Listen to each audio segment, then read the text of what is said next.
Hello and welcome to the certificate course on wound care for medical officers. So this is the second intake, 2025, and we are expecting around another 50 to join. So I think we'll wait for a few minutes. In the meantime, I want you all to rename yourself because we need to send your details to the ETNR to collect these CPD points. So it's easy for us to mark your attendance if you have renamed according to your registration number, which was provided in the email. So if you can do that until we wait for the other participants to join.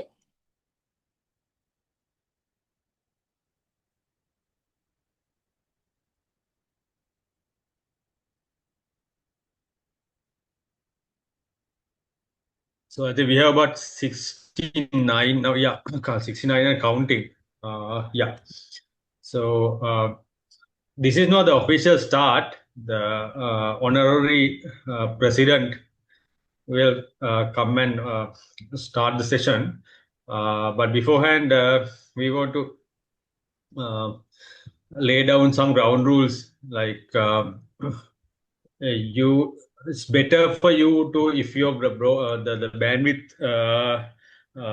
allows it, it's better for you to switch on the video, and it's very polite to in a online session to make yourself visible, because you know, otherwise we don't know whether you are sleeping or some people are working. That's acceptable because we all are doing on calls and all that, and you so somebody may practice. It's okay to switch off, but just at least have uh, some uh, understanding, and just try to listen.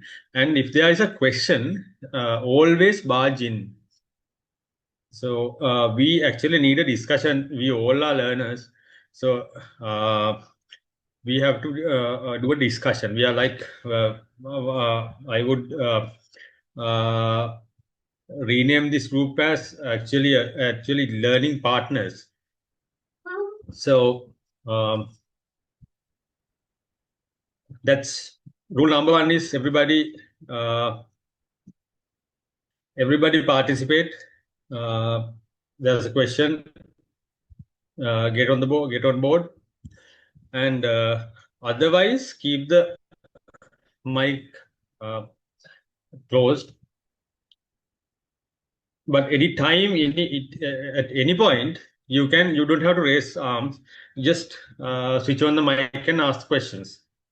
If someone else is asking a question and all that, say if a discussion is going, you can put your arm up, and our moderator or the secretary or myself, we will let you talk. So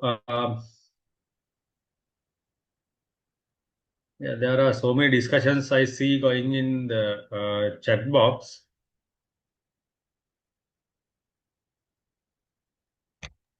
Yes. It's very easy when you rename it, no? Yeah, so when you rename, just put your first name and that registration number that was provided to you. You know, you don't have to write your full names because then it's easier for us to mark your attendance uh, by looking at the participation list. Because you will be getting 15 CPD points in total. That's with the hands-on training, 5 days. So your attendance is the main factor that will be affecting the CPD points that you're getting. So therefore, please rename yourself because otherwise there's a chance that your name will be missed.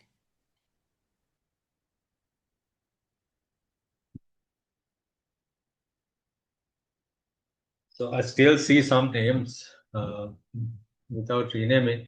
So any questions? Any burning questions that you all have? We're happy to answer about the say about the sessions, how it's being conducted, and all that. Since the honorary secretary is also here, you can ask about how it's been conducted, how the certificates are given, or how you all are being assessed. And if you have any questions about the hands-on session, so this is the time to do that. No? Good evening, sir. I'm Dr. Vimarshini, Senior Registrar in Family Medicine. Thank you for conducting this session, sir. I just have a question about the CPD points. How does that translate to CPD hours, sir? Because for the Royal Australian College of GPs, they require the college offering the CPD points to also say how many hours are awarded, sir. So is there a possibility to say how many hours the course is valid for, sir? CPD hours? Yeah, Sachi, there was, no? Yes. So the CPD point, your CPD points will be and the hours will be written in the certificates that's provided to you, but we will be awarding the certificate after you submit the assessment. Yes, I understood. Yeah. I just want to know whether it will be given as CPD points or CPD hours. How we got the, let me check the letter that was provided from us from the ETNR and get back to you.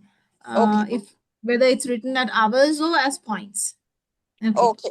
So if it is in points, is there a It way? is Because calculated as in hours, as far as I know. Calculated 4 And there are hours. other factors as well they consider. yes. I think we got more than we asked for, isn't it, Dr. Shashi? It's, Yes. Yeah. Because of the hands-on session, we got extra one. Just let me check the letter. Thank you very much.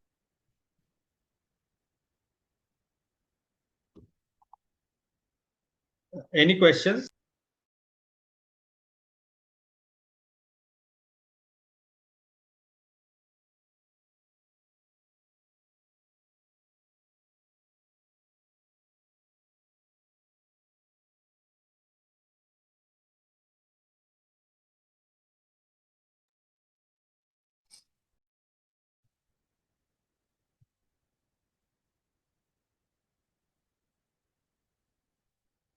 Oh, yeah, almost everybody is here. I think we have 123 registrants the last time I checked. So now we have about 90. Oh yeah, just hit 100. So 120 and counting. So I think it's better to talk about the assignment a little bit. So because I mean this is basically a four session class.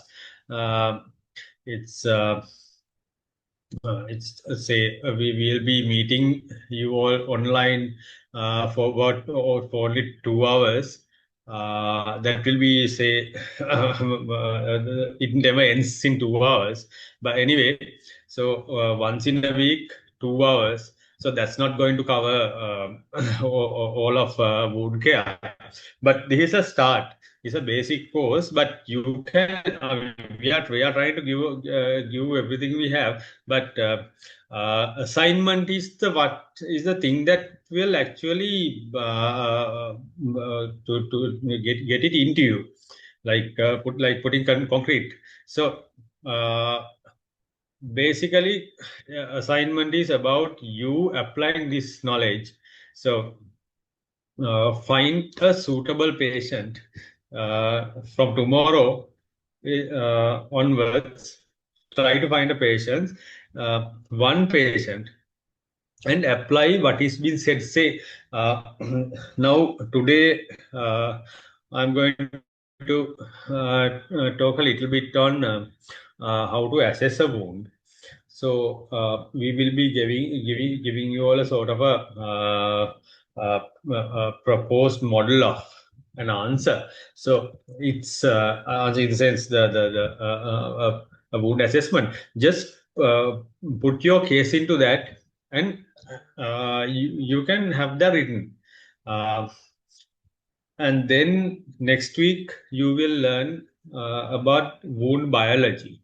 So then you can analyze your case in respect to with respect to the wound biology.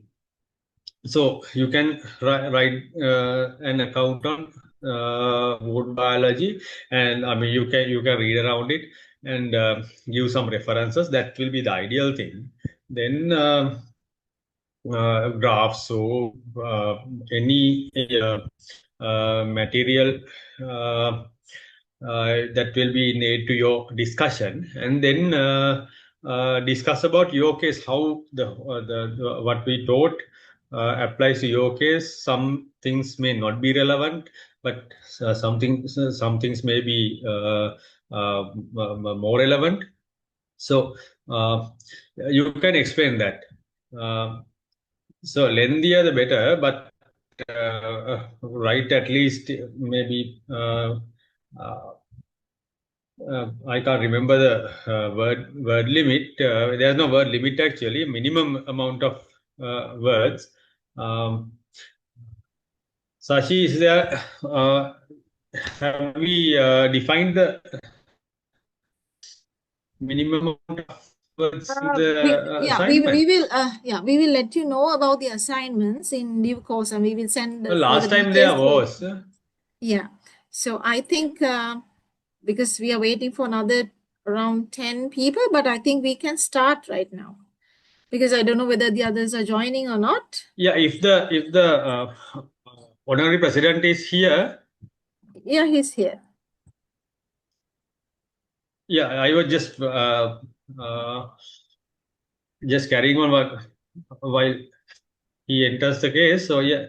Yeah. So for those who doesn't know their registration number, it was mentioned in the email that was sent to you. So if you look at the latter part of your email, you will find the table with your registration number.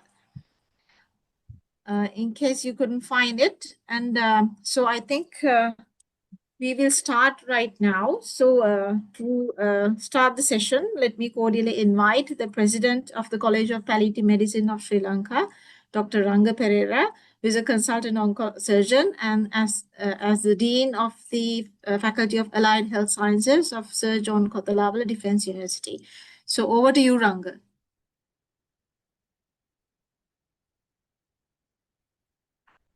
Thank you very much, Sashi,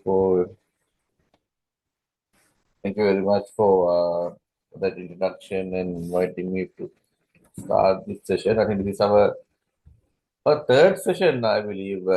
This is the third one or the second one? This is the second intake.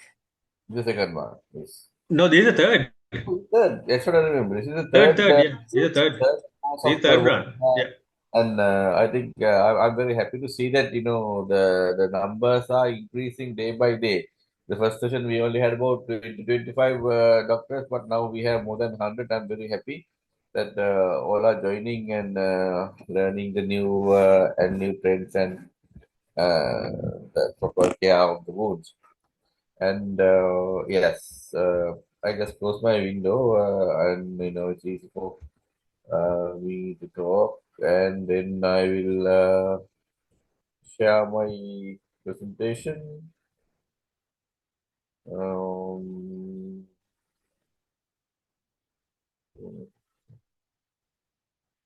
Host and disabled participant screening sharing.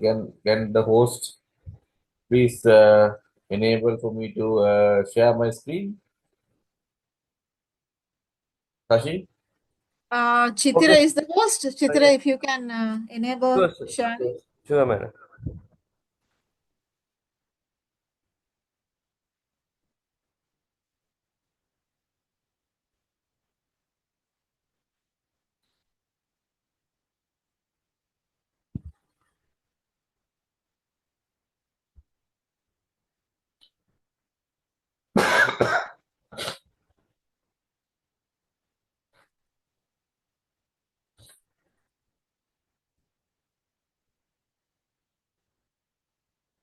Still not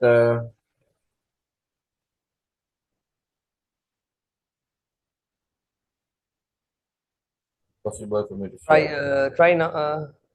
You can try now. Can try now. Just a moment.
So you can share the screen.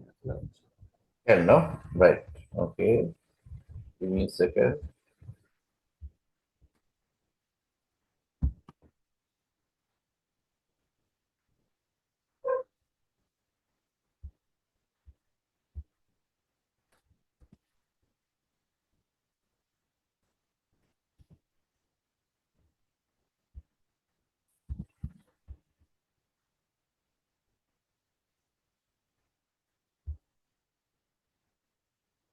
Okay. Share.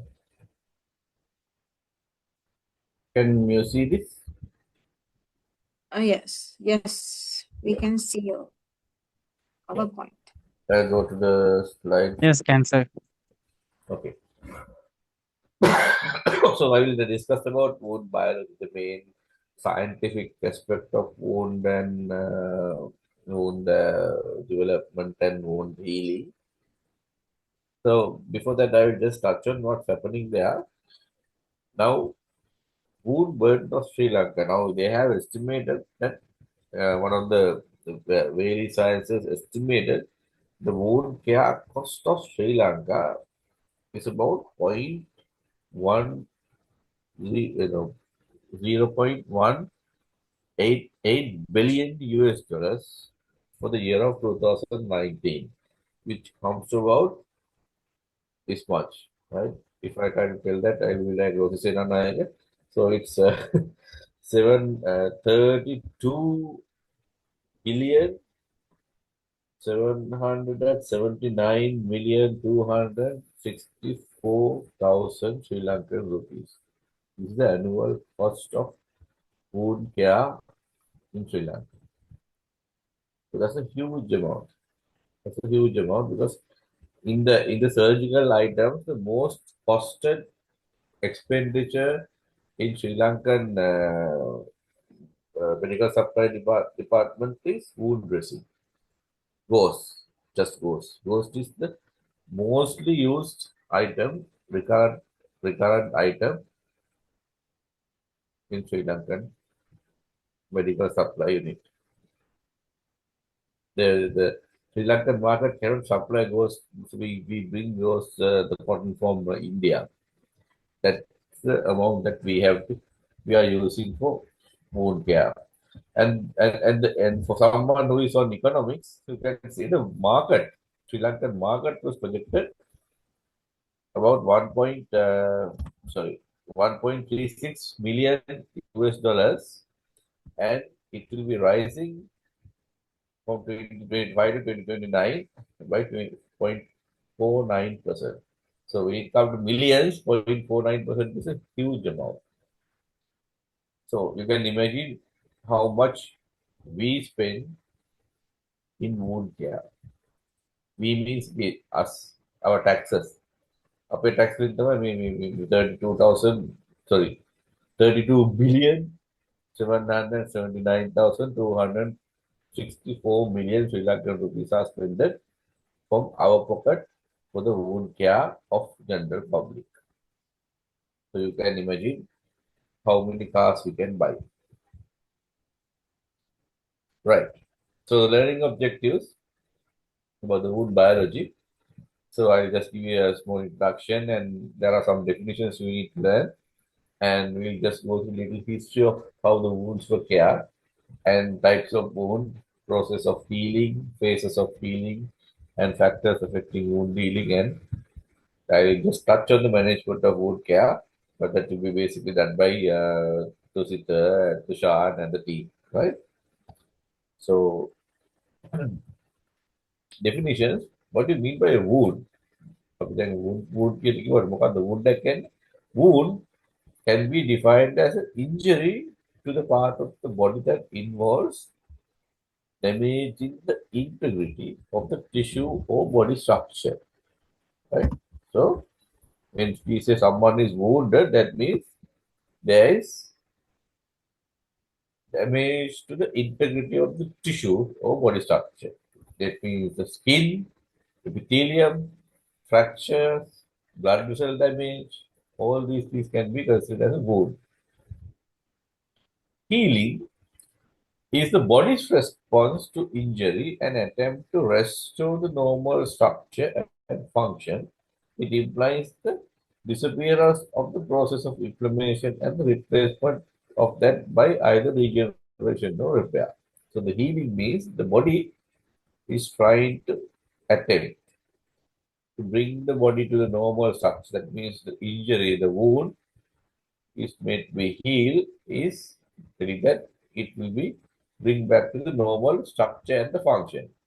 You may not be able to bring the 100% of the structure, but body will try to bring at least the function 99%. So we must also think of having the function, not the structure. Structure may not be able to completely regain. Say, for example, if that traumatic amputation occurs there to a finger or something, right? So we will not be able to restore that completely. But you can start the patient to learn how to use the other fingers to do the same function, right? So we should think about that, right? So ulcer is defined as discontinuation of the epithelium, right? So if there's a discontinuation of epithelium, we call it an ulcer, right? So if you go back to the history, wounds have been there since the civilization, in the beginning of the civilization. Because the civilization, the civilized people in one civilization had been fighting with the other civilization. That was from the beginning of the history, we have been fighting with each other. So tribes have been fighting with other tribes. So there will be injuries, there will be wounds, and there should be someone to care for these wounds. And there had been some kind of way of wound management from the beginning of the history. ඉතිහාසය කියන දේ ලියවෙන්න ගත්ත කවදද? එදා ඉඳන්ම තුවාලක් තියෙනවා, ඉන්ජරිසුත් තියෙනවා, යුද්ධත් තියෙනවා. So there had been wounds. So there had been some kind of wound care would have been there. But the written ones have been there about 1,500 before Christ. That means about 3,500 years ago, these things have been written, right? So using of lint, animal and grease, honey had been used as topical substance on the wounds. The Egyptians believed that closing a wound will preserve the soul. They believe that if there's a wound, the soul will escape through that wound. That's the possibility because the wound can cause infection and sepsis, and patient can die from a wound. So they believe there's a possibility of the spirit can escape through that wound, depending on the size of the wound. The Greeks were the first to differentiate between acute and chronic wounds. Galen is a surgeon who had been there for a long time. So he made big contributions to the wound care. Only thing is, he believed pus is something good for the wound.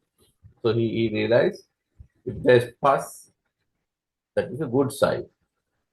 So in a way, he at that time it may be true because he thinks the pus is containing the infection in one place without getting it spreading anywhere else.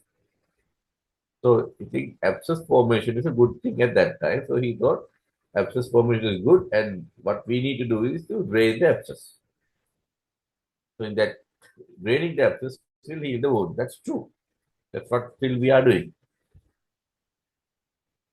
So the modern wound care was started somewhere around 1980s, and that's how we realize the exact mechanisms of wound healing, the factors, the growth factors, the epithelial growth factors, the fibroblast-derived growth factors, the platelet-derived growth factors, and the prostaglandins and the bradykinin and all these cytokines, how these things act and how these things will work into a wound.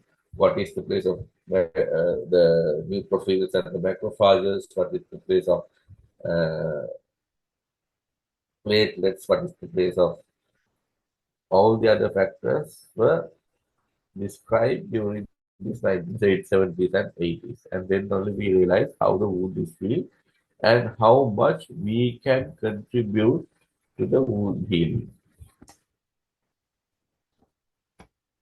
Right. Okay. So these are various types of wounds, right? So there are closed wounds and open wounds. Now, closed wounds are contusion, right? Contusion is actually a crush, right? When the tissues are crushed, there is no damage to the epithelium or the skin, the eye area, but underneath that there is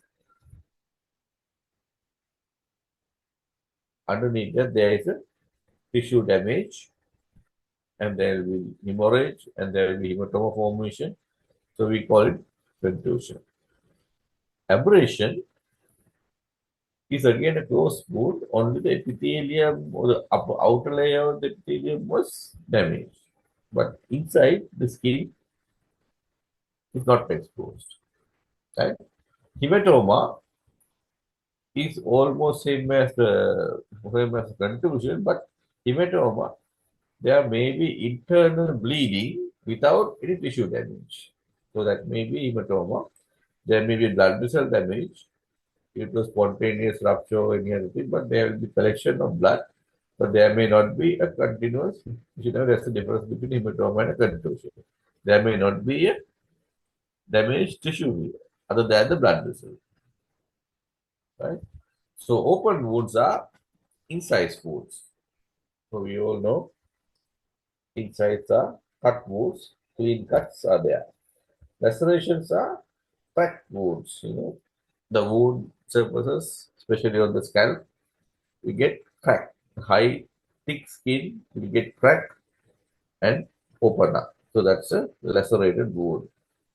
Crushed wound, when there are injured farmyard injuries, road traffic accidents, and industrial injuries. People get their fingers, their body parts into some machineries, and then they get crushed wounds. Sometimes it's very destructive wounds. These are called crushed wounds. Others are penetrating wounds. Penetrating wounds, there can be either low velocity penetrating wounds and high velocity penetrating wounds. So I'm not going to go into detail of those. So penetrating wounds are basically stabs, right?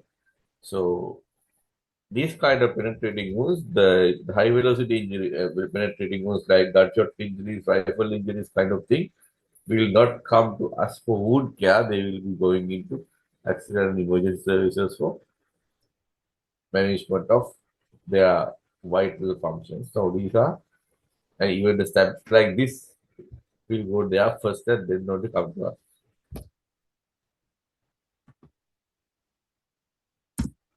Right. Other things are chronic wounds. So chronic wounds are probably would have started as a traumatic wound like the previous one, or they may start as an event due to damage to tissue spontaneously. For example, now this is a gangrene. Now this one is a gangrene, gangrenous store. The blood supply was disrupted to this area, so the tissue get necrose and falls off, and there will be underneath there is a wound. And sometimes these wounds will continue to become bigger and give rise to bigger wounds. Sometimes they will end up with amputations. And these wounds may have started with an infection coming from the toenail and interweb space infection. So these are the general signs the infection is going, and the infection and the body reaction both will contribute to the advancement of the wound, and the underlying causes like diabetic mellitus, vascular problem, chronic renal failure, those kind of systemic effects will also contribute to the formation of these chronic wounds. Sometimes the acute wound which has occurred previously, those things may also continue like chronic wounds, especially when there are damage to deep structures like bones and tendons and the tendon sheets and things like that. If they get damaged, those and the infection is going into those deep structures, the wound might become a chronic wound. Acute wound may continue as a chronic wound, even there's no underlying chronic disease.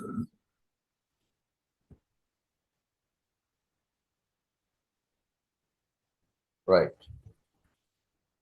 So these are various types of wounds, arterial wounds, and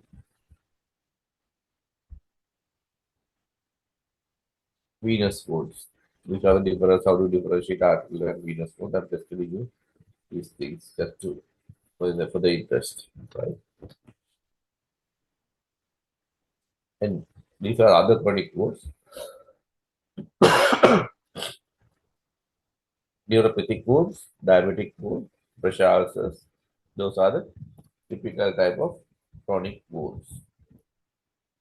Vasculitis can give rise to typical wounds like this, bilateral legs, and there will be petechial rashes. Ultimately, they become ulcerated. Right. Yeah. Then we'll discuss about basic physiology of wound healing. Now,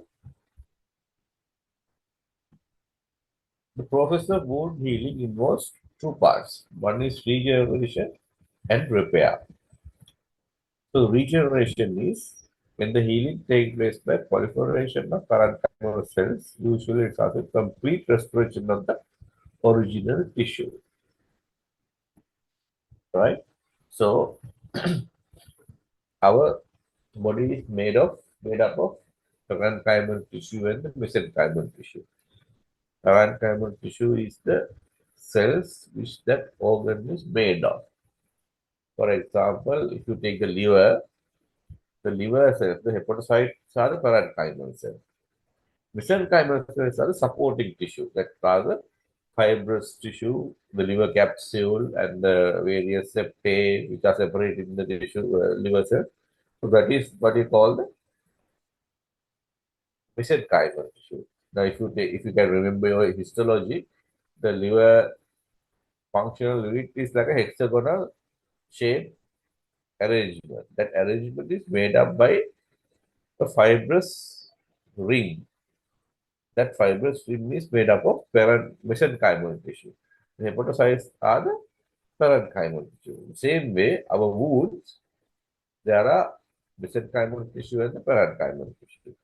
Now, regeneration is the parenchymal cells will restore the structure. For example, if there's a fracture, the fracture will heal bone to bone if the bones are approximated properly. The bone tissue will regenerate and produce callus formation and then completely heal the bone and restore the function of the bone. That is what we call regeneration. Repair is replace those tissue by connective tissue element. That means mesenchymal tissue. Now, when the parenchymal tissue cannot be repaired, what will happen is the mesenchymal tissue will form something else from a scar tissue. That is what we call repair. So, regeneration and repair are the two main components of wound healing.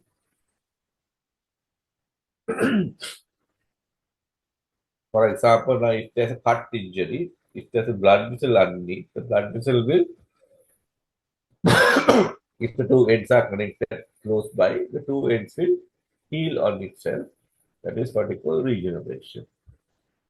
But the epithelial cells, the nerve cells, and the other basement membrane cells will, skin especially, will heal with scarring by fibrous tissue.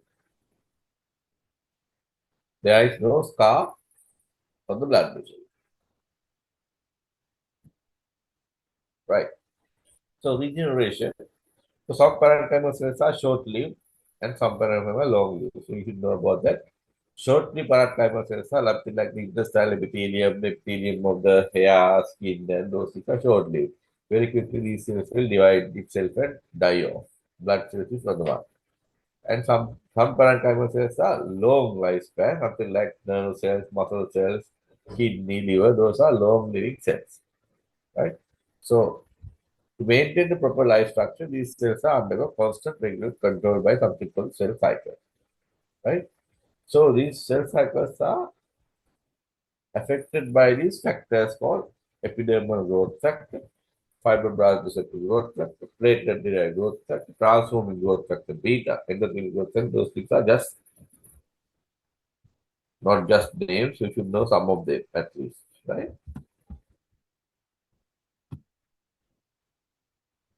So proliferation of organelles of cells are after the margins of the injury will migrate so that to cover the gap. So these all original cells in the corners of the wound will come into the in the center from the margin and fill the gap. And proliferation of migrated cells will subsequently differentiate and mature into the proper tissue. That means regeneration. Say, for example, if the blood vessels are damaged, the endothelial cells in the blood vessel will grow from the cut end of one end and the other end together, and they become closer and closer and closer, and they come and can touch each other and form the blood vessel. Something like that. Repair is the replacement of the injured tissue by fibrous tissue. Two processes are involved in repair: granulation tissue and secondly, contraction of the wound. Granulation tissue means the fibrous tissue, the vascular fibrous tissue will form by fibroblasts and the macrophages, they will continue to come there and there will be formation of granulation tissue over the surface of the wound, and then after the granulation tissue is formed, gradually there will be contraction of the granulation tissue. Those fibroblasts will contract and make the wound smaller than the original one, then ultimately it will get epithelialized. Or if we have already approximated the wound surgically, there will be minimal granulation tissue and minimal tissue contraction.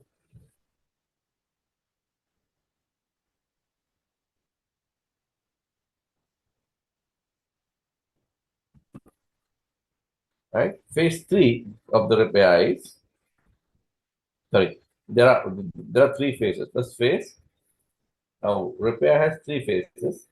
The first phase of repair is phase of inflammation. Second phase is phase of clearance. Third phase is growth of granulation. Now, within the first 24 hours, as soon as the injury occurs, there will be blood clot inside it, and there is injured tissue, dead tissue is there. So there will be acute inflammatory response. So the macrophages, neutrophils, other mononuclear cells will come there, right?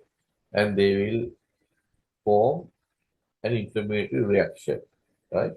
And that will be supported by the vasodilators secreted by the macrophages and the neutrophils and other inflammatory cells. They will secrete substance to increase the vascular permeability, and they will produce the plasma from the blood vessels to come and uh, fight these things. And there will be antibodies, other blood cells, and other cytokines will come to this site of inflammation and start the inflammatory reaction, and then they will start to destroy the bacteria or other pathogens which have entered into this wound due to the damage. The second phase is called phase of clearance. What will happen is combination of proteolytic enzymes liberated from the neutrophils and autolytic enzymes from the dead tissue, and they will destroy the dead tissue, the bacteria, the foreign bodies, whatever they have, they can destroy. They will clear that wound on the second phase. That will happen within next 72 hours. Then there will be ingrowth of granulation tissue. So there is two main processes. One is angiogenesis and fibrogenesis. From this surface and the two corners, there will be new vessels. New capillaries will form into the gap, and the capillaries will be supported by a fibrous tissue, which is laid by the fibroblasts. That is called fibrogenesis, and all the fibrous tissue, that's basically collagen. Over that, the new blood vessels will grow a pinkish, nice, reddish, pinkish, nice granulation tissue will grow for that area and fill that gap.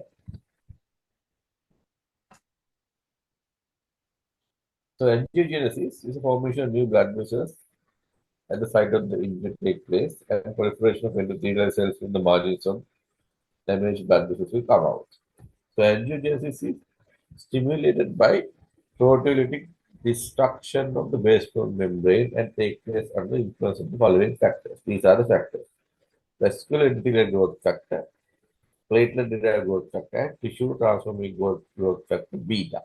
So all these are very important, and they will be mostly secreted by platelets, macrophages, and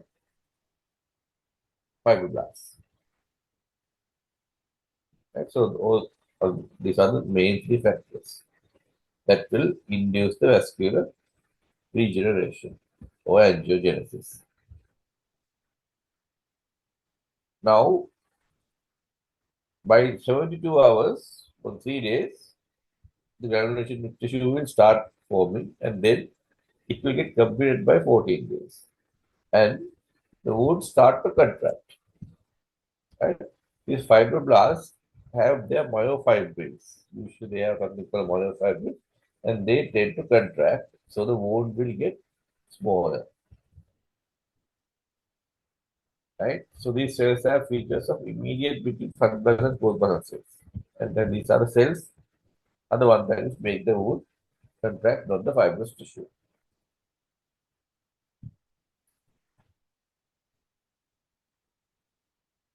Right? So in healing, there are several things that we discussed. One thing is healing by first sensation or the primary union or secondary union. Primary union is a wound which are inside, and probably we have repaired it. Now, once we repair it, what will happen is there's a very small gap like this will be there, and the neutrophils, the fibroblasts, the macrophages, those things will come there and fill that gap, especially the blood clot, and they will start destroying the blood clot and eating the blood clot completely. At the same time, the endothelial cells or the blood vessels will grow and form small blood vessels, and these two tiny blood vessels will cut each other little later, and they again make the single unit. And Fibroblasts will come here in about 7 to 10 days, and then they will lay the granulation tissue and fill this gap and start the wound to contract, and there's scar underneath. You cannot see the scar here, but actually there will be a scar here also. They can identify the scar. Even how well you have sutured, a good eyes can identify a scar. Because it's not healing by regeneration, it's healing by repair. Right? So if you read this, acute inflammatory process will occur in the first 24 hours.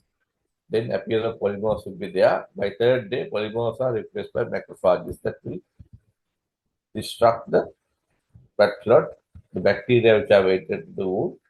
So all these things will be destroyed and the healing process starts. And this is what will happen in a sutured wound. There will be suture here, and you have fibrosis in these two corners also, where the suture had been there. Right? So epithelial changes. Basal cells of proliferation and migrate toward the incision. Now, basal cells are the lowermost layer of the skin. They, yeah. Any question?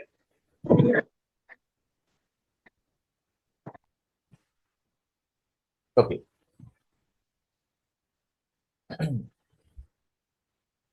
So these cells will come close to the margin. The wound is covered by a layer of epithelial tissue by 48 hours. So immediately this thing will cover. Within 48 hours, the epithelium will cover. The epithelial gap will be completely closed. Now, when we are suturing an intestine, that will happen within 24 hours. We say within 24 hours, the epithelium will complete and form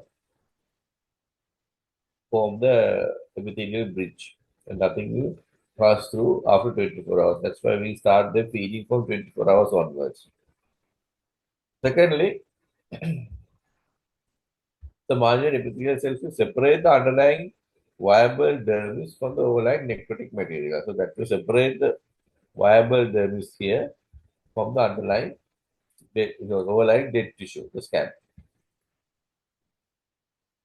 The basal cells from the margins continue to divide. So they divide more and more and more and more and form a big bridge this gap. By fifth day, multiple layers will epidermis will form and differentiate into specialized deeper layer. Right? By day 5, they will form a deep layer and specialize themselves and completely close them up. So you call it the primary union. By third day, fibroblasts will come and invade the wound. By fifth day, new collagen fibrils will form. Initially, they will put what you call hybrid, not collagen. Later, they will put collagen.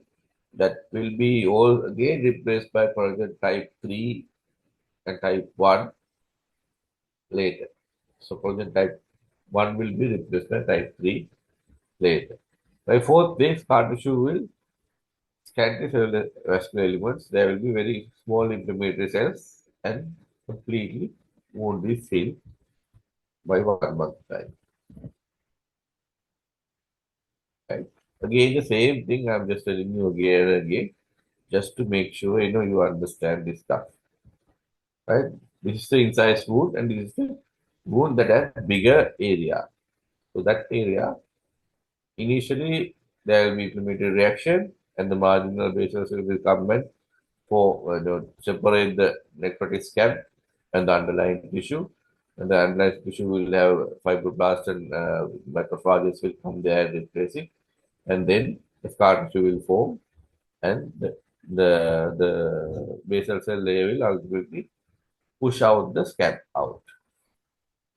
Now, if there's a bigger wound, what will happen is it will take some time for the marginal cells to come and fill this gap. By that time, underneath, granulation tissue will start destroying the blood clot, and when the blood clot is dissolving by the necrotic material, the marginal cell will also push the necrotic scab outwards. Until that time, the scab will be covering that area, and that will act as natural dressing.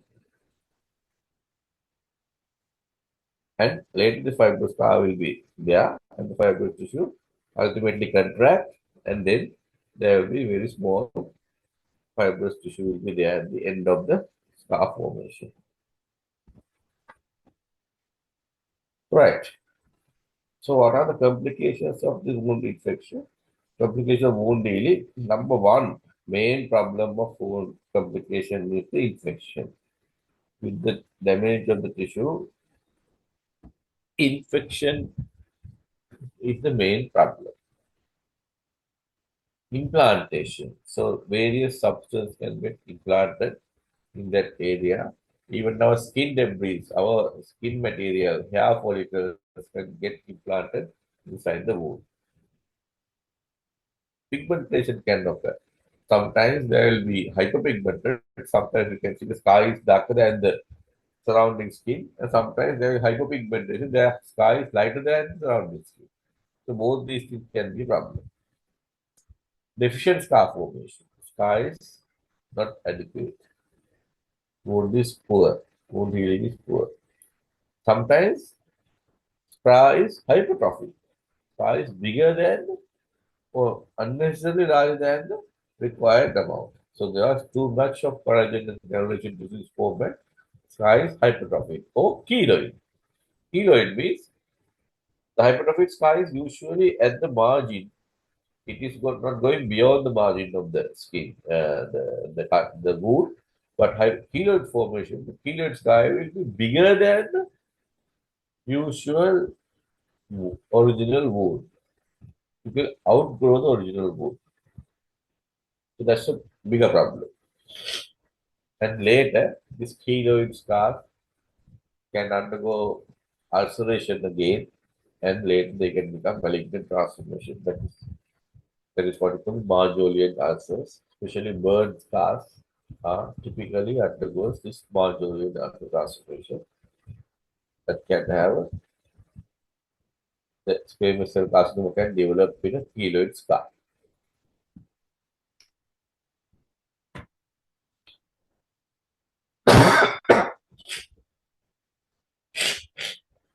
So, take factors affecting the wound healing. There are local factors and systemic factors. The most common local factor is the surrounding infection. So when there's infection, the wound becomes complicated. Poor blood supply. Both arterial and venous we consider poor blood supply because even when there's venous congestion, that means the supply is less. Movement. If there's a wound at the joint, where there's joint crease there, the healing is poor. Exposure to ionizing radiation.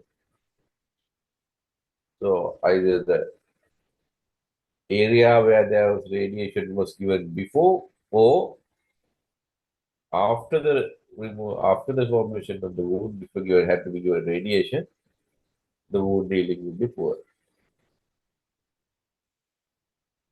Foreign body, right? Sometimes when the traumatic injuries occur, there can be a foreign body inside, right?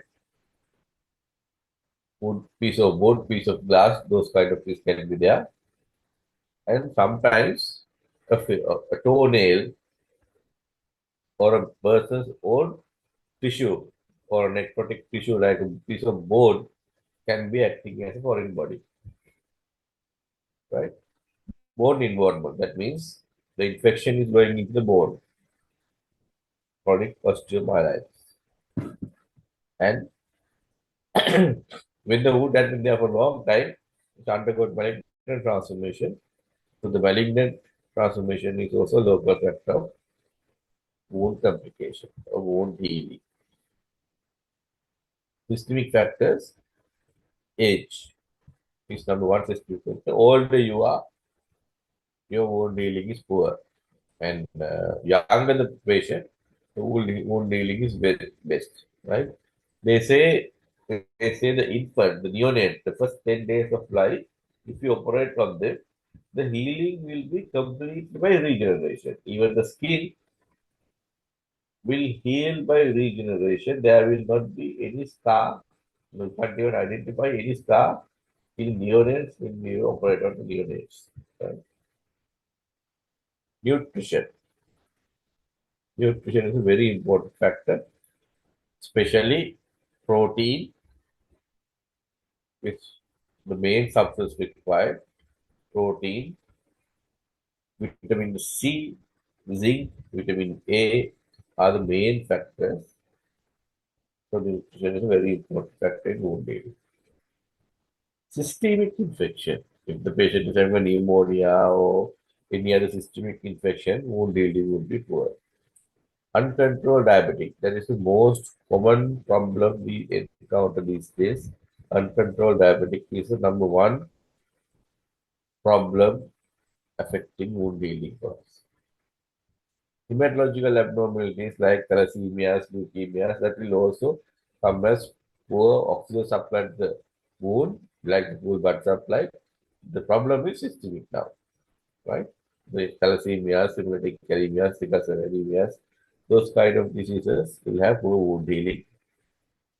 Chronic organic disease like chronic liver cell disease, chronic renal failure, chronic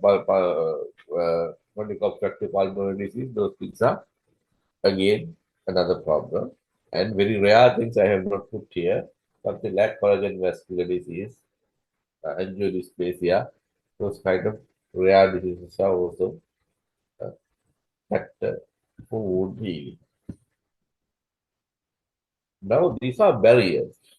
Now, don't mix up these things. These are factors of wound healing. Okay? Those are scientific factors of wound healing. Now, these are barriers. Now, what are the barriers of wound healing? Those are the problems we encounter. When we are managing a wound, these are barriers of wound healing, the wound caring. Barrier factor, client. Patient බෑ. Patientගේ තියෙන ප්‍රශ්න, right? Receptive නෑ. Plan එකකට කරන්නේ නෑ. Right? Refuses to talk about the future needs, right? We have problems, unwillingness to discuss and explain, unable to participate planning. So he is not willing, right? Best example is හිඟන්නක් තුවාල වගේ. ඌ තුවාල තියාගෙන ඉන්න ඒ වගේ. ඒක ඕනේ නැහැ තුවාල හදලා. එක. And දෙක family. Family is not supportive, right?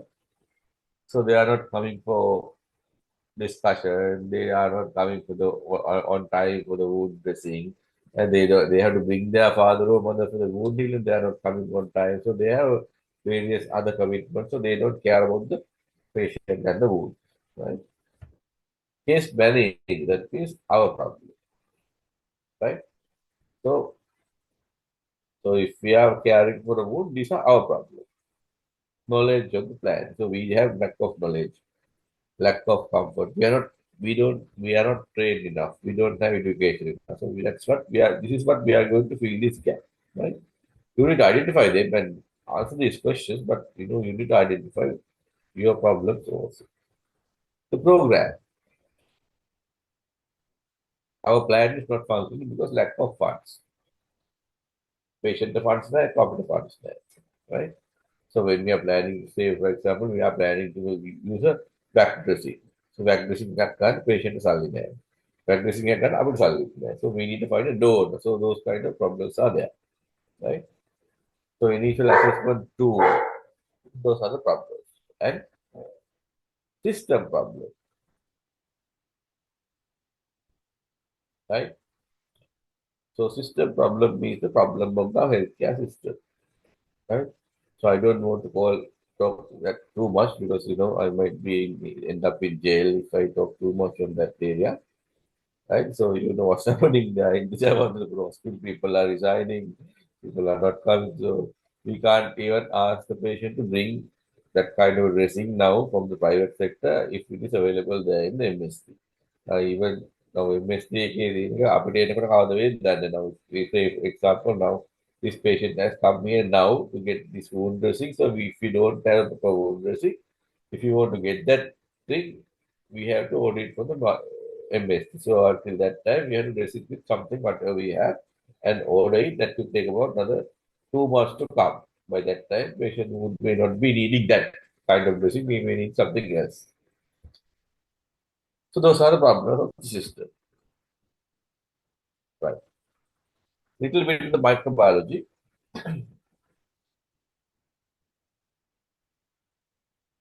Little bit of the microbiology. So this is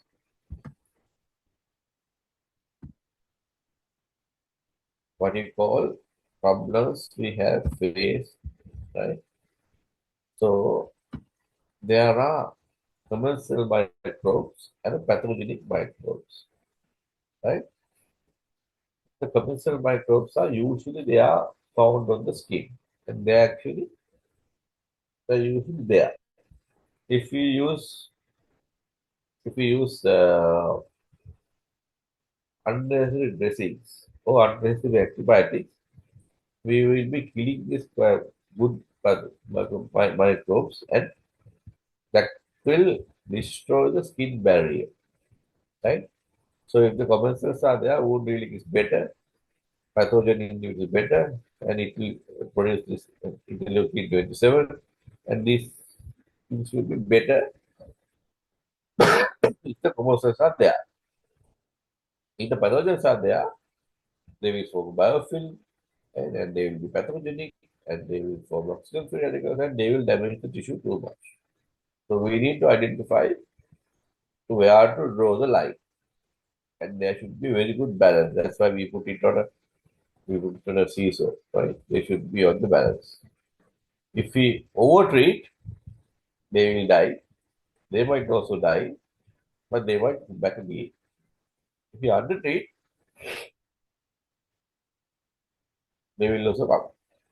So we have to be very careful how we are going to use.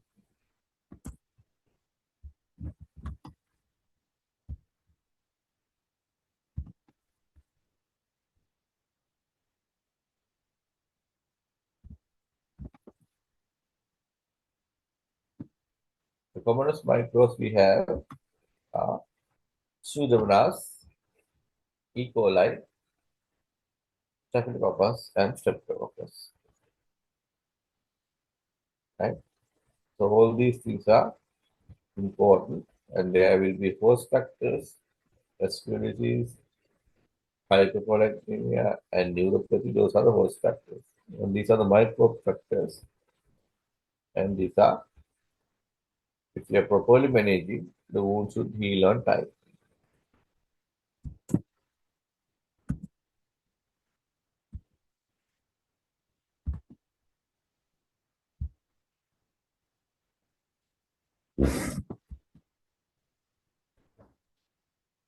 You can see when you very poorly manage wound, you can see there's infection, the dead tissue, the necrotic tissue, all these things are there.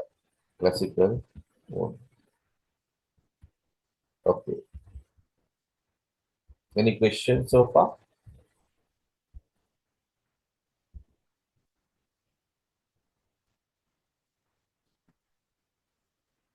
If you have any questions, we can ask them. I am sure there are questions. I mean, I've been listening to this lecture. This is the third time, but each and every time I learn something new. This is a heavy dose. I I know. don't. Yeah, it's it's so huge. So I am sure you all have questions, and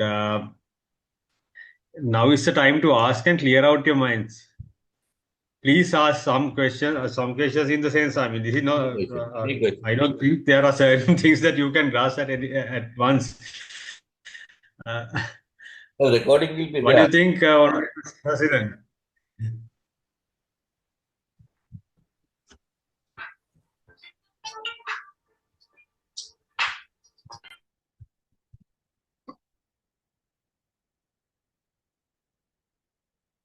and each slide of this presentation is important.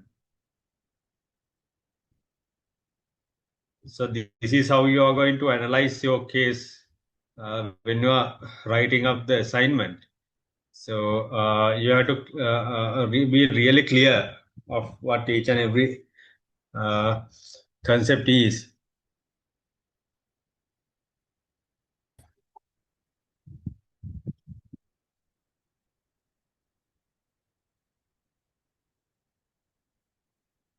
In the call.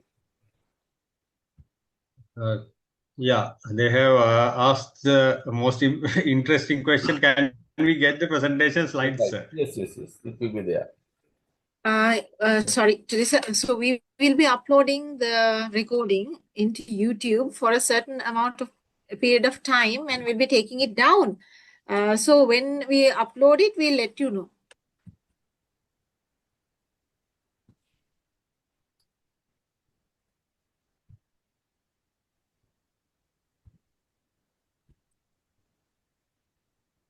Hello, sir. Yes. So, how do we differentiate that normal flora and pathogen in wounds? How do you balance? That's a good question, right? So when you see the wound, you can see whether your granulation tissue or the healing process is good, or if there are any abnormal structures. Like if your pathogens are there, the wound healing has got affected. There will be pus, there will be necrotic tissue, there will be biofilm occurring, and there will be the wound is not healing. Sometimes there's overgrowth of granulation tissue, and granulation tissue is not healthy, and granulation tissue is secreting. Surface is filled with purulent material. Even there's granulation tissue, right? And even if you after you wipe the granulation tissue, there is a layer of kind of a what do you call kind of a transparent membrane kind of thing will be lying on the granulation tissue. So those are the factors that you know that there is some kind of pathogen is there, right? If there are commensals there, the wound is clean. There's no problems there. But when you do a culture, you will see some epidermis, so some kind of a pathogen will, some kind of bacteria will grow. But that is not a bad bacteria, right? If the wound has no bacterial growth, that is very unusual because there should be some kind of bacterial growth. Otherwise, yeah, it's not normal. I think Tuesday will do that part when we are assessing the wound, no? Yes. Yeah. So all that will come. All that is on the. It's all set. So I mean, you can ask the questions at any point. It's okay. It's okay, you can ask. We will tell that when it's going to come and it will be there or not. No, what we will tell these things.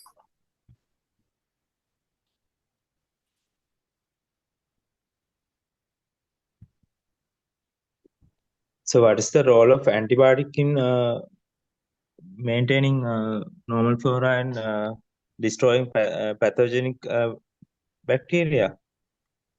The role of antibiotic is And actually when you need only you can give some antibiotics. Otherwise, you only use antibiotics for a patient when there is systemic infection. That is the ultimate indication. If the patient is having a fever, if there's any increased white cell count, if there's any increase in CRP, and those are the indications to give antibiotics for a chronic wound. One other thing is, if the wound is clean, you don't need to give any antibiotics. Right? Acute wound, so acute surgery, we are doing a clean surgery, something like a thyroidectomy or something, you don't need to give any antibiotics. It will heal on its own. Right? The healing process has no need to get in support unless, right? If a contaminated wound is there, you're giving prophylactic antibiotics.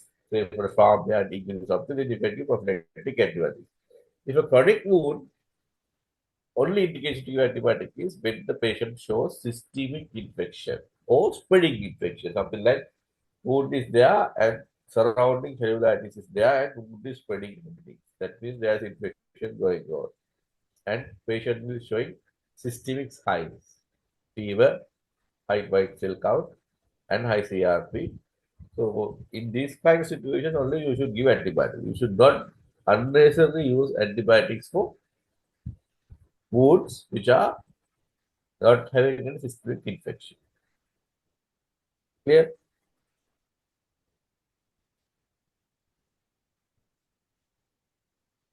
And tropical. As for maintaining the normal flora, antibiotics they are not targeted weapons. Are they, sir? It's like say all the gut flora, the good ones and bad ones, everybody gets destroyed, and even mainly the commensals are not that virulent. So I guess everybody gets destroyed, isn't it? Isn't it Yeah, the case?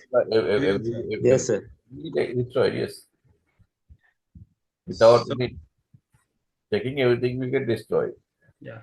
So the normal flora will no longer be there, and that's why the gut microbiome should be corrected. Isn't that correct, President Sir? And It's that microbes. gut microbiome should be corrected with probiotics, adequate strengths of probiotics.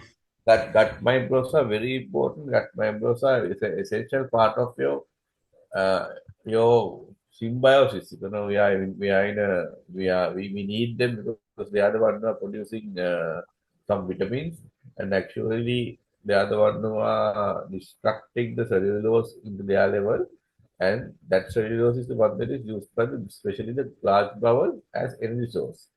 If they don't have any gut flora, the large bowel will starve. Cells will atrophy. Glucose will get atrophy. And so you need to have the gut flora. Otherwise, the mucosal integrity will get lost. So if you are using large amount of systemic antibiotics, you need to make sure the gut flora is maintained. There's a question in the chat box. Sole wounds at first inspection. Are we going to do deep debridement till the healthy tissue or superficial debridement concerning the tissue growth after debridement? Well, it depends. Yeah. So wound may be coming from underneath what you call chronic osteomyelitis, or may only coming from the sole. Right? So when you are doing your debridement, you realize that how deep it's going in. Right? First you do superficial debridement and see whether it is deep. If it is deep, then you need to go deep debridement.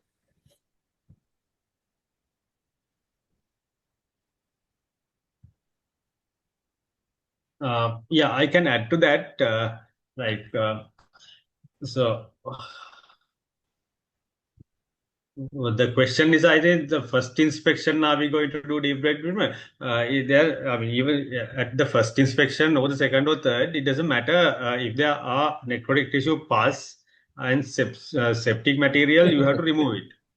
Yes. There's no first inspection, second inspection, that sort of thing for that. Everything infected should go.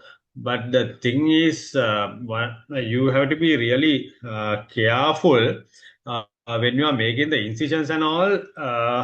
The wound ultimately has to heal, and it should heal fast. And your incision or your debridement activity should not be a barrier to healing in later stages. Like say you have cut through the stress lines, or else say if I mean in a septic situation, it's not always possible. But say if you are removing a osteomyelitic bone, maybe you can do that. It's sort of planned procedure. Like the other thing is, if especially the food, we have to be very careful about the functionality and the biomechanics have to be thought of. So those are a little bit advanced, but ultimately, the ground rule is you should not cut the anterior tibial vessels, posterior tibial vessels, protect the nerves if possible, and protect the tendons if possible. Am I correct, President sir? Yeah, that's true. Because they're asking about the soul. Soul is a problem. So when you are debriding the wound at the soul, even the first inspection, if there are pus, if there are necrotic material you can see. So start from your wound from the periphery and gradually deepen your debridement until you see a good healing tissue. So don't like what he said, do not go into depth immediately. So unnecessarily you will be exposing the good tissue to infected material in the superficial surface. And if you have not removed the necrotic tissue, anyway it will go into deep tissue. So you have to be very careful when you are doing it. Remove the soul gradually until you see a good tissue. When you are removing all your necrotic material, then you will see good tissue. Unnecessarily do not expose tendons there in the soul. If the tendons are exposed, then tendons will undergo necrosis. And when the tendons are undergoing necrosis, especially the big toe, the working mechanism will get disrupted. And the heel fat pad, if you if you open the heel fat pad, unless the heel fat pad will get necrosed and the bone will get exposed. So those things are very careful you need to do. I think that's what he's asking, no? Yeah. We have to be very careful, even in the first inspection or second inspection or third inspection. You need to remove the necrotic and dead and infected tissue. That you have to learn it very carefully how to do that.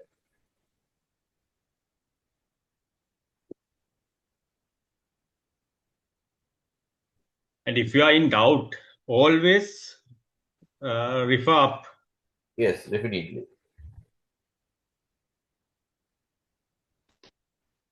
Otherwise, you won't be doing job.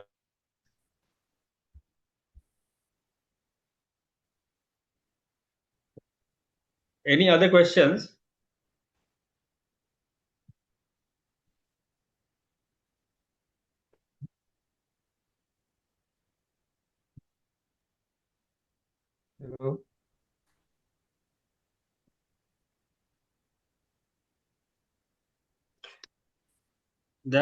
Something came up in swab culture and ABST. We take superficial samples. So, what's the role of antibiotic as no systemic infection?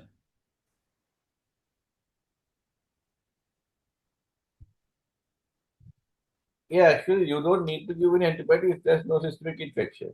What you are treating is the colonization area, right? If there's colonization, sometimes you can use some topical antibiotics, like fusidic acid can be done, right? Sometimes, say, if it's MRSA or something, if there's MRSA in the wound only, wound culture shows MRSA, then there are techniques like alternative dressings with uh, betadine and chlorhexidine and things like that, and see the cultures to the other areas of the thing. Isolate the patient. Those are the things that you need to do. You don't need to treat the patient with vancomycin. You want to subculture become MRSA unless there's features of systemic infection.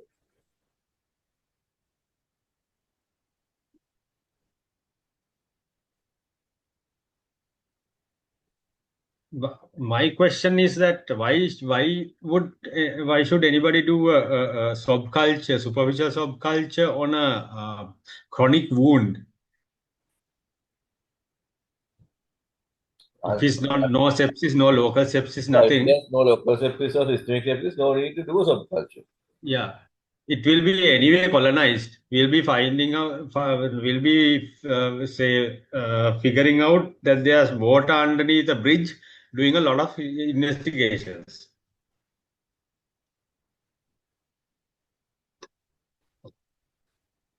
So there are only two instances that I feel like doing culture. One needs to exclude MRSA. And so if you can isolate the patient, then you can do alternative dressing.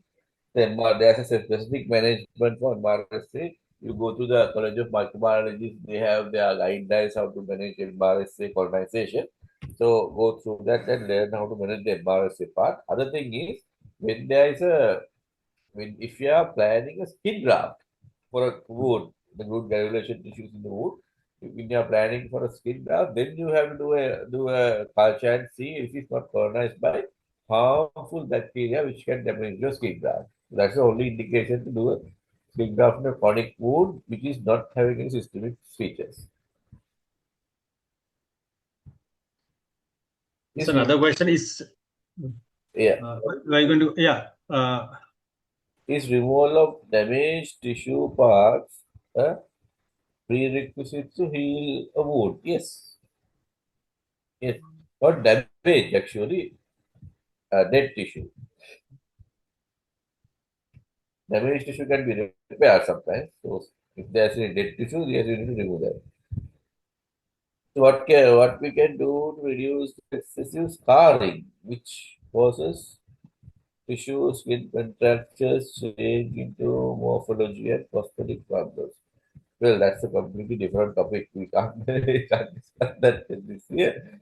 But one thing is minimal tissue damage, and if that wound has already occurred in somewhere, then that and if you are making an incision or something, to make sure you make your incision over the skin creases and not to make any tension when you are resuturing this things like that. Another one that is causing to minimize the scar formation. But if there's a traumatic wound, then you can't help it.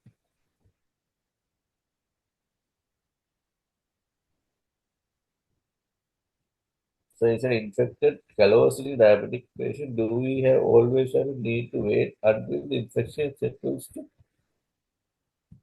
scrape it? No, no, you can remove the callosity, no problem. If there's infected callosity diabetic patient, definitely you need to remove that callosity. You don't have to wait until the infection settles. You must remove the callosity because that is the hematoma is what is infected. Yeah. Otherwise, patient becomes septic and he will lose Yeah. or even life. Right? If there's infected callosity in a diabetic patient, you need to remove it immediately. That's the start of limb loss and life loss. What is the best treatment way of overgrowing granulation wound? Well, one thing is we need to find out when there's an infection, and there are various remedies have been discussed, tide dressing, copper sulfate, various things have been used, but everything works for a period, but make sure there's no infection. That may be the reason for granulation tissue overgrowth.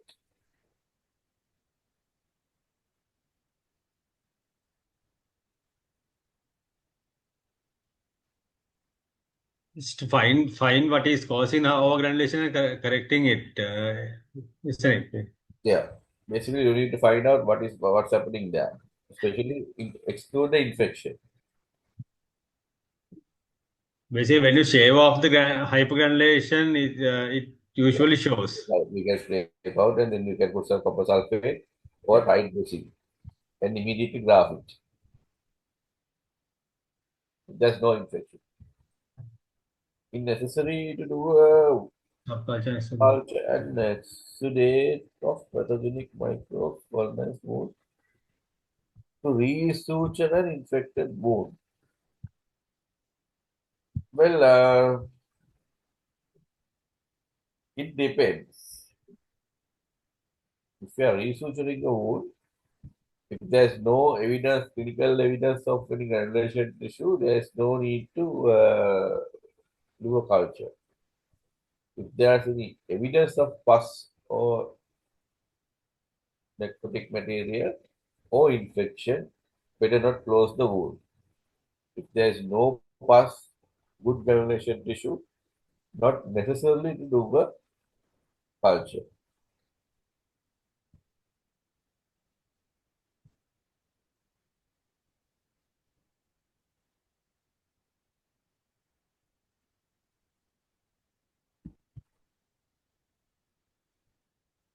Any wound at healing stage, very nice reddish one.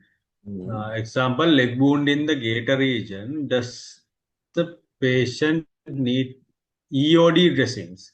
Some are coming for 2 to 3 months until the wound closes. Or shall we keep open without dressing with antiseptic creams?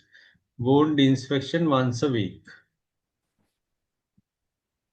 Well, if it is not a venous ulcer, if it is venous ulcer, you need to make sure there is venous ulcer, venous hypertension is treated. Secondly, if there is good granulation tissue, if the wound is small, then you can keep on dressing, not every other day. You can dress with some specialized dressing material, keep for about 3 4 days, and leave it there. That will quickly heal the wound. If it's a large wound, best thing is to do a skin graft.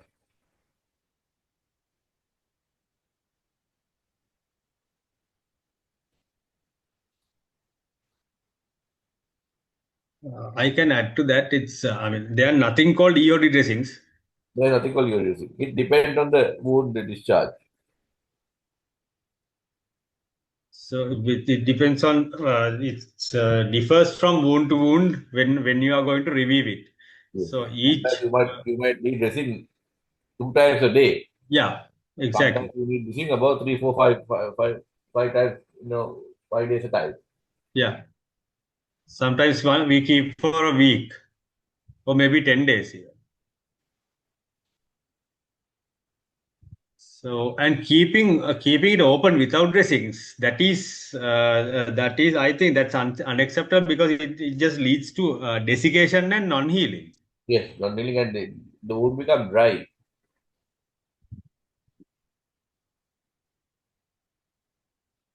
So 99% of wound care is moisture balance. So that totally goes against moisture balance. Just leaving it to dry. So there is a brief moment that we might do that with severe PVD, the peripheral vascular disease. If you have a dry gangrenous part, uh, one might leave it until the vascular procedure is done and the vasculage is corrected. Then only the part can be taken off. Until then, it should be kept dry, desiccated. Desiccated the better, but not for any other wound.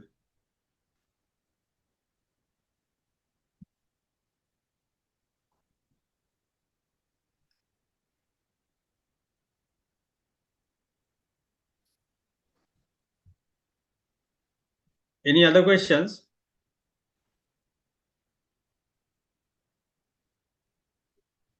So, what's the most preference, tissue culture or soft culture? Well, it doesn't matter.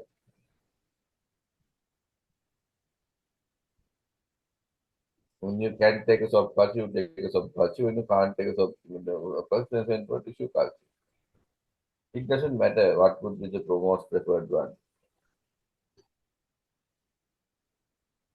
If one can do the subculture in the proper way, there's a technique of doing it. It's in YouTube. There are so many resources in YouTube how to do a proper subculture.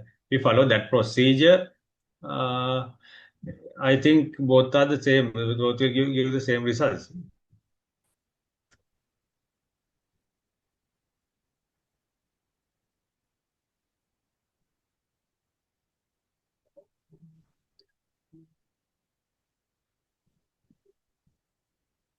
Any other questions?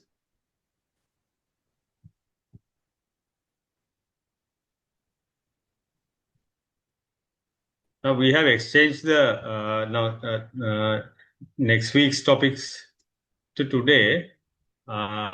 So the next due lecture will be done next week. So can venous ulcer present without visible varicose veins?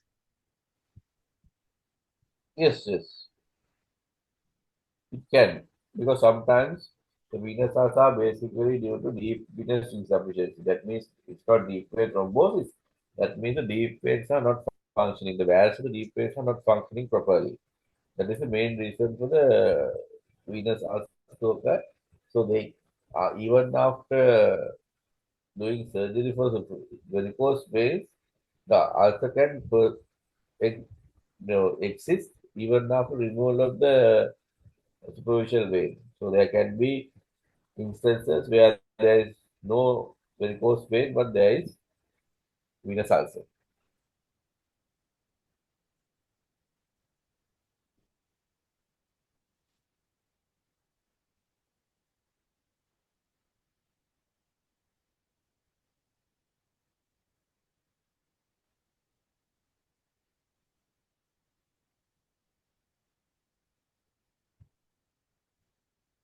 Any other questions?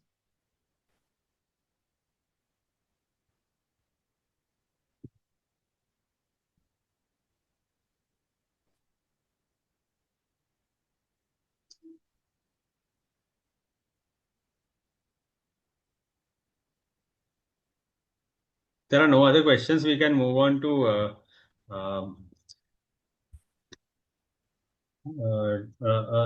small presentation of how to describe a wound. This was not in the original timetable, but I thought it's important to do. So I can take about 10 minutes if uh, there are no other questions. Are there any other questions to be asked from the Honorary President?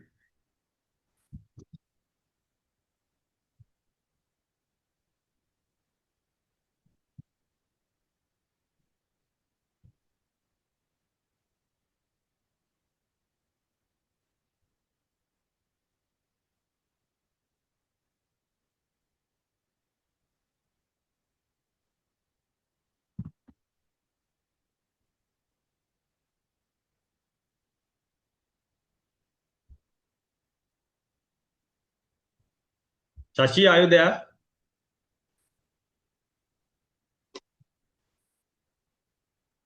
Yes. Yeah. Apparently, there are no more questions.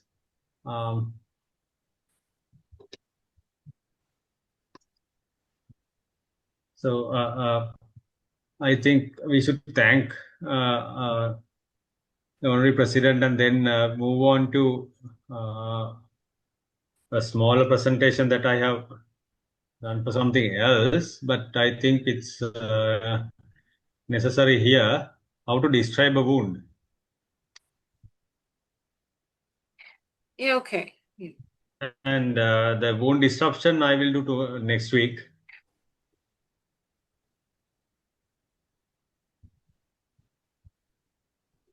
Yes, we'll circulate the topics in before the next session, like this next Tuesday.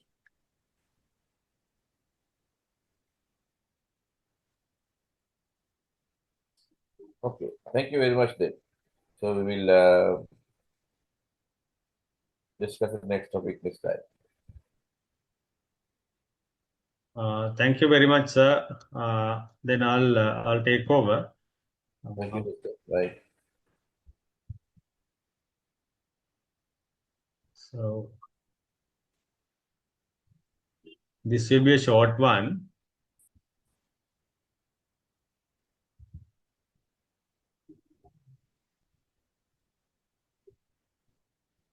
So this is important for your assignment. I'll be giving a much shorter version of what to follow because this is too much. I mean, I'll be taking only half of this presentation. I just want to give the concept. So, you must describe a wound. You must be able to describe a wound in a technical manner. And my example is, you try to describe a white elephant. I mean, if you had time, we could have gone to town on this. But anyway, generally, it's a pretty big uh, thing living in the jungle, black, four-legged with a trunk, and it's an animal, right? So when you first see a wound and describe it to your colleague or your senior or your junior, the scenario is probably like this. It's a pretty big thing living in the jungle, black four-legged with a trunk. So you can't say no. Is it? Anybody disagree on what a wild elephant is? My explanation.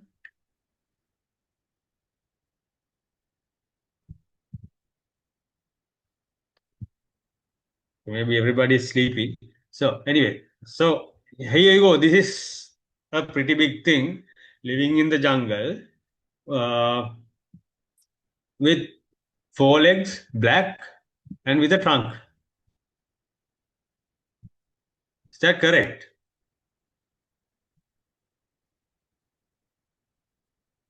I think according to what I described earlier, this is also correct. So that is the problem.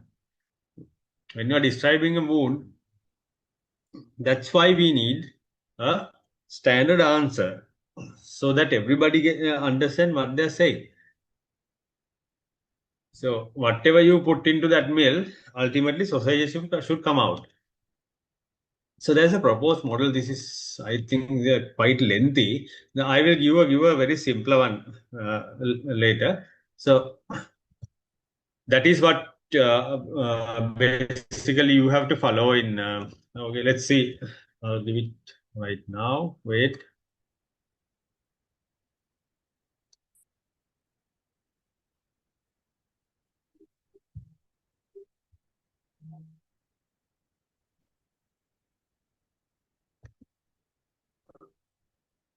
So this is from the next week's lecture. I'm going to remove it from next week. Um,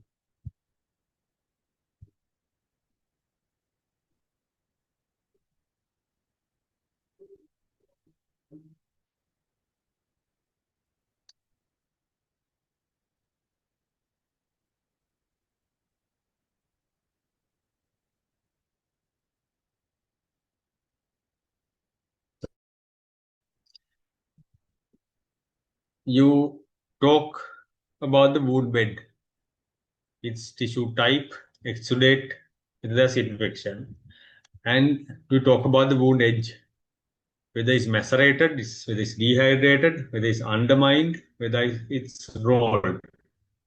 You talk about the periwound skin. Again, whether it's macerated, excoriated, dry, hyperkeratotic, whether there's callus, whether it's eczematous, or is there anything else. And of course, about the pulses and anything that is relevant to that particular type of wound. So, about the wound bed further, so the tissue types you will encounter will be necrotic, sloughy, granulating, or epithelializing. I will try to show some better photographs in the other presentation. So exudate level can be, you can divide that, categorize that into dry, low, medium, or high. So this should come into your assignment, and the type of exudate can be thin or watery, thick or cloudy or purulent or pink red. So as for whether there's infection, it's a collective thing.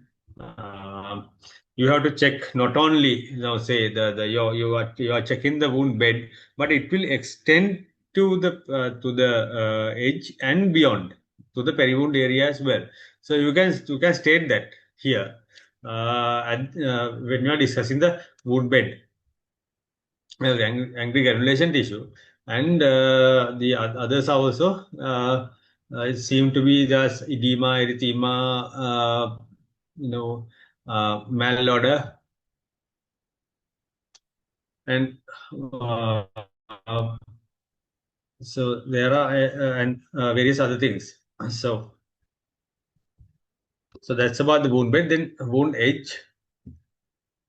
See, whether there's maceration and there's dehydration and desiccation and undermining. That is very interesting. The undermining, you have to probe and see. So how much is undermined? How many centimeters it has undermined? So you can use a sterile probe and put and say. So it's quite rare to get a undermining edge in a wound, but even, once in a while you get that. And it's interesting because um, it will delay the healing process. And rolling edges. So rolled thickened edges also maybe it's showing something else. Maybe it's a carcinoma, or it just callus because of repeated trauma or pressure. So all that has to be identified to be rectified. And the periwound skin, again, like earlier, macerated or whether it is excoriated, can be dry. There's hyperkeratosis. So that means there's some other disease. Whether there's callus or whether there's eczema. So all those may show what the positive factor for delay also, healing delay as well. So all these has to be addressed. So that's a very simple way of addressing that.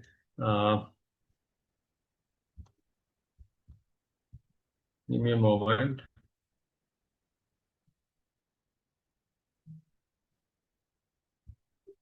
So going back to this.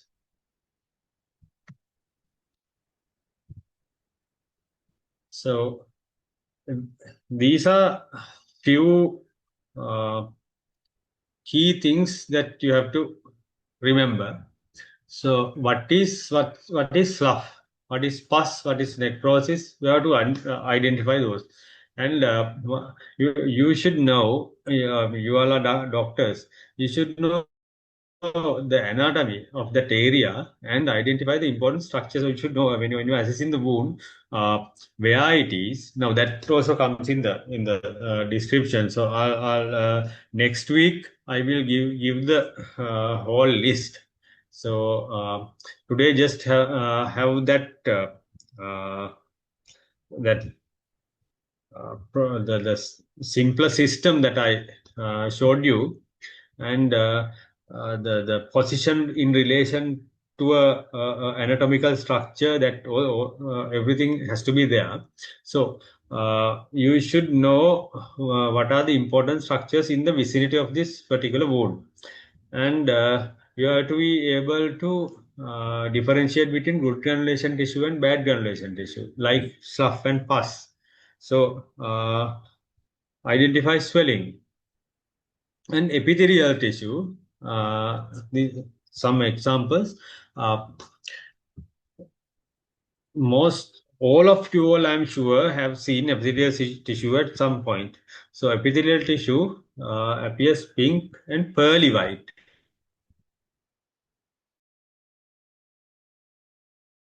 This glistening, beautiful pearly white thing on top of a healing wound. You should never damage it. You should never clean it till it bleeds.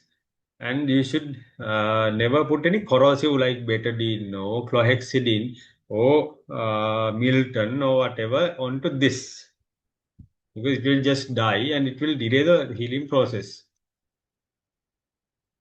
So granulation tissue, it appears red and moist. Good is pink to red. Small grains are the better, and it's for touch it's soft to firm. So it will bleed easily. When you touch it, it will bleed easily. So this is a finely granulated pink good granulation tissue. There are a bit of slough as well in that wound. And you have proliferating capillaries, lots of inflammatory cells, lymphocytes, plasma cells, neutrophils, everything is there. And fibroblasts have started collagen production, and the stroma is edematous.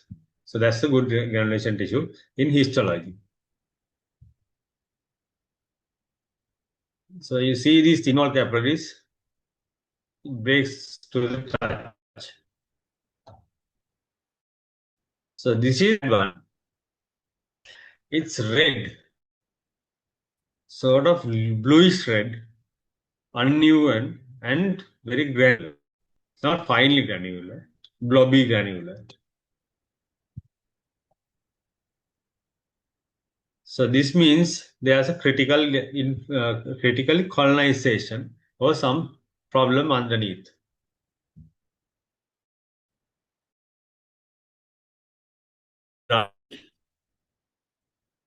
Hard and black, or it can be moist as well.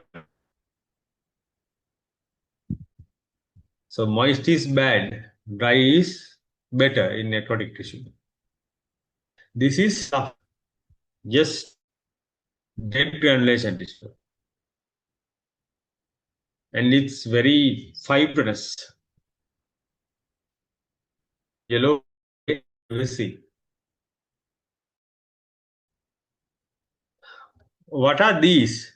Anybody up? Anybody not sleep? Doing any other work?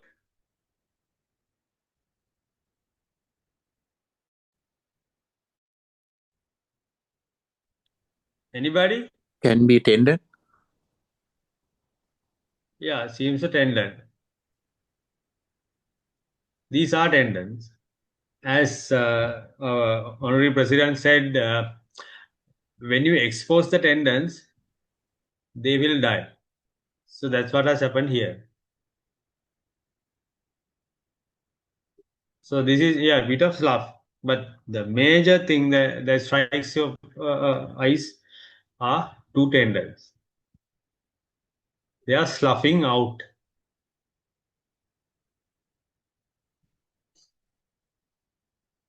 So dry necrosis.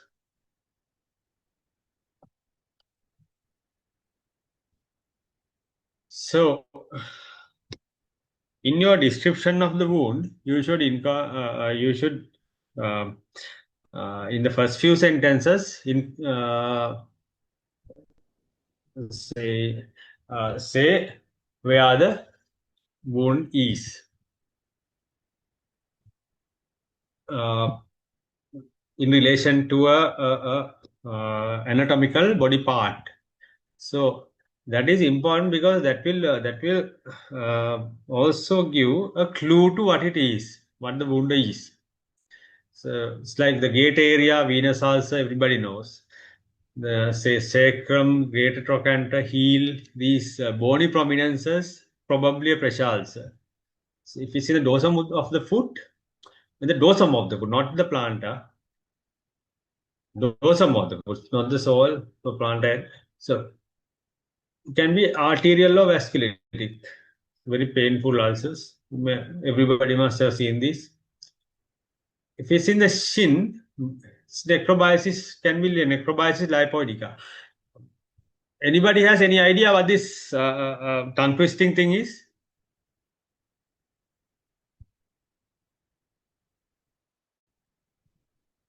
Who gets necrobiasis lipoidica? Any idea? Diabetic patients. Okay, thank you very much. So, if it's in the lateral malleolus, that's quite odd for a venous ulcer. Can be venous, arterial, or pressure ulcer also. Maybe hydroxyurea-induced ulceration as well. So, plantar and lateral aspect of foot and toes can be a diabetic ulcer. Sun-exposed areas can be basal cell carcinomas, SACs, and all that. So that's why we want everything explained in a standard pattern. So just to induce curiosity, so you will definitely see these as well if you are into wound care.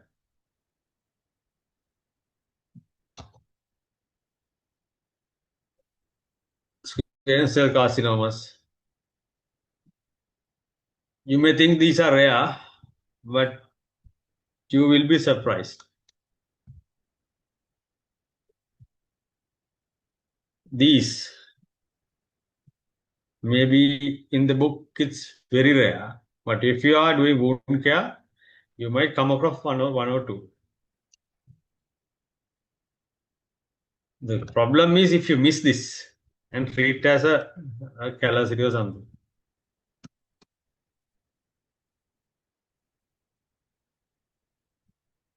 So the wound edge characteristic we were talking about, it's very interesting. Say venous ulcers have a sloping edge. That's what the book says. So it's good to remember what the book says. So arterial or vasculitic ulcers are punched out.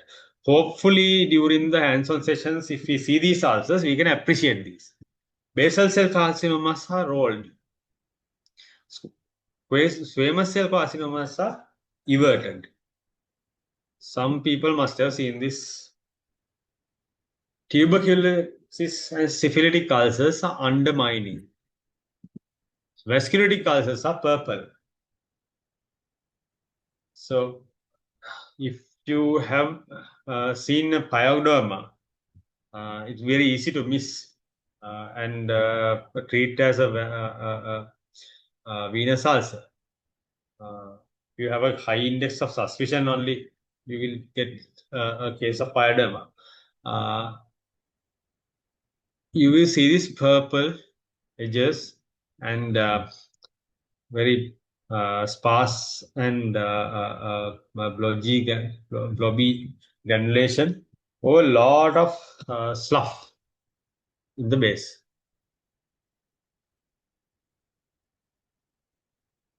So these.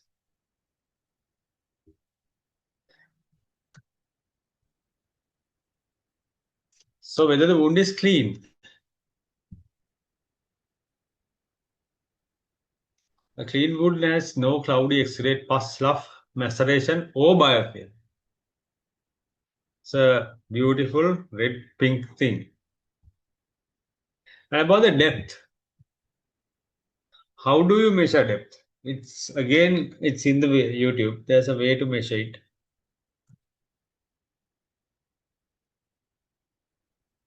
So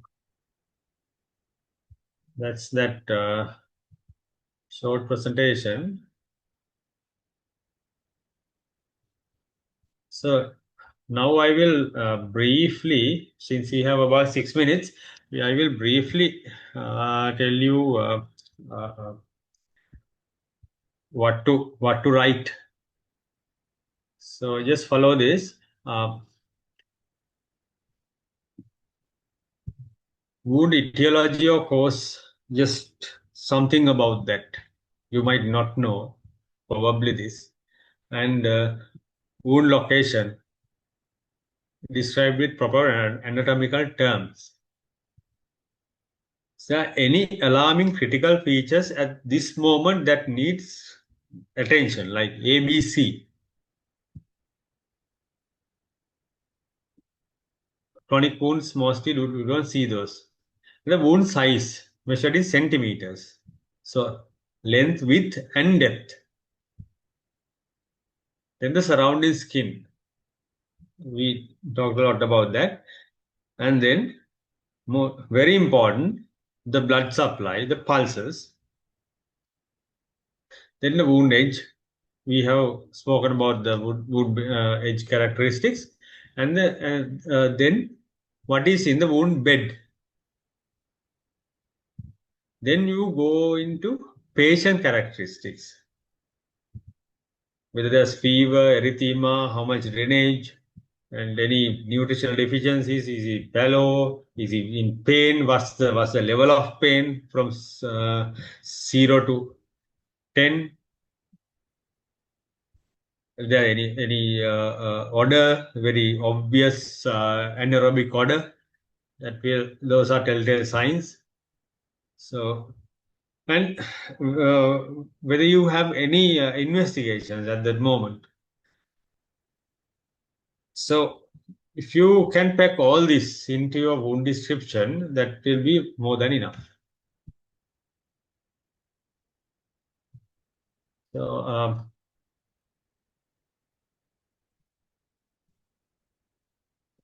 any questions?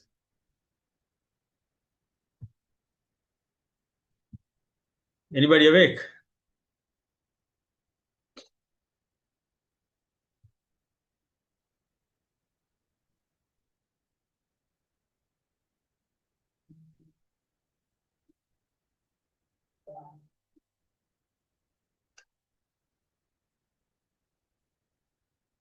Okay, there are no questions. The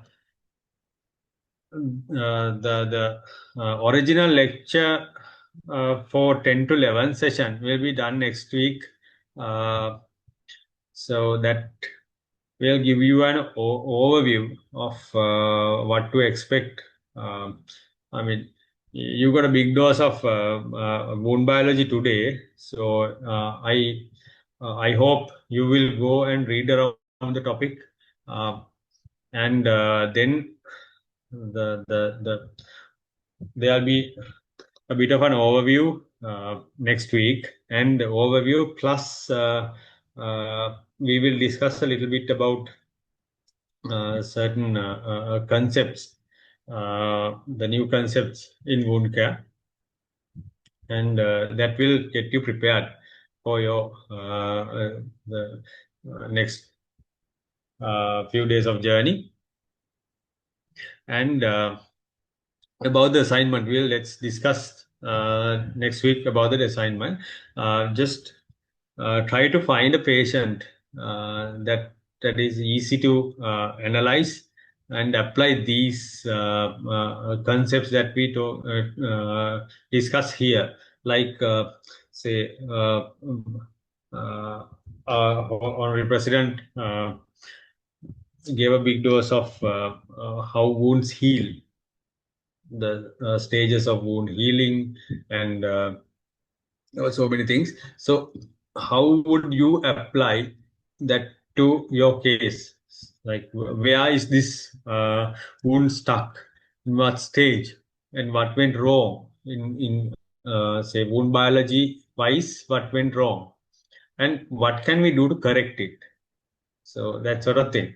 And of course, the why I did this short lecture was for you to start off. You can write the wound description now, and if you find it difficult, you can always post in the group or contact us privately, and we will correct you. So thank you very much. If there are no questions, we can call it a day.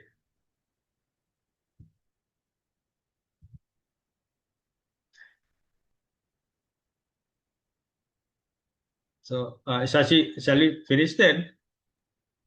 Yes, this is the so. Thank you everyone for joining, and so we will be meeting again next Tuesday at the same time. Please try to join at least 5 minutes earlier, so we will sort out your registration number and your login details as well.